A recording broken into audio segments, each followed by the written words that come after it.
ચોમાહાની સિઝનમાં લગ્નમાં બોલાવી દીધો બહરો.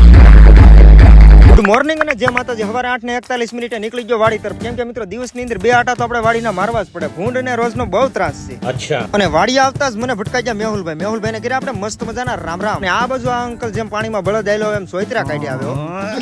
વિડીયો બનાવ્યો એટલે કાકા થઈ ગયા મારી ઉપર ફૂલ ગરમ. કેમ કે કાકાને લાગ્યું ખોટું એટલે હું મેહુલભાઈ પોચા પગે નીકળી ગયા ગામ તરફ. ભાઈબંધ મળે એટલે રામ રામ કરવાની પ્રથા તો પહેલા. વેપારી દિલીપભાઈ ના લગ્ન છે પણ ભાઈને તેવું કઈ મનમાં નથી. કેમ કે વેપારી કહેવાય ને.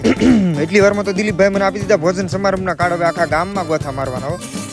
કાર્ડનું કામકાજ પતાવીને સીધો આવી ગયો ઘરે. ઘરે આવ્યો એટલે ટાઈમ થઈ ગયો 5 ને 10 મિનિટ. એટલે મેં જયેશભાઈ ઠપકારી મસ્ત મજાની ચા. અને મિત્રો હવે તમારા ભાઈને જવું છે એકચ્યુઅલીમાં નાવા. નાઈ ધોઈને થઈ ગયો એકદમ રેડી ને કાઢી મારી R15 ને નીકળી ગયો ગામ તરફ. કેમ કે મિત્રો અહીંયા આપણું ટ્રેક્ટર ડુંગળીથી ભરાય છે ને એને લઈને જવાનું છે આપણે મોવા માર્કેટિંગ યાર્ડ. પણ હજી થોડુંક અધૂરું છે એટલે હું નીકળી ગયો આવી ગયો સીધો કમલેશભાઈની દુકાને. કેમ કે મારા મોબાઈલમાં ફિટ કરવાનો છે ટફન ગ્લાસ. અને મિત્રો મારા તરફથી તમને બધાને મહાદેવ. અને મિત્રો પાછો આવી ગયો ઘરે. હવે જવાનું છે વેપારી દિલીપભાઈના લગ્નના ગોતીડામાં. ભાઈના લગ્ન હોય એટલે આપણે ડિસ્કો ન કરી યાર જીવનમાં ધૂળ પીડી કહેવાય.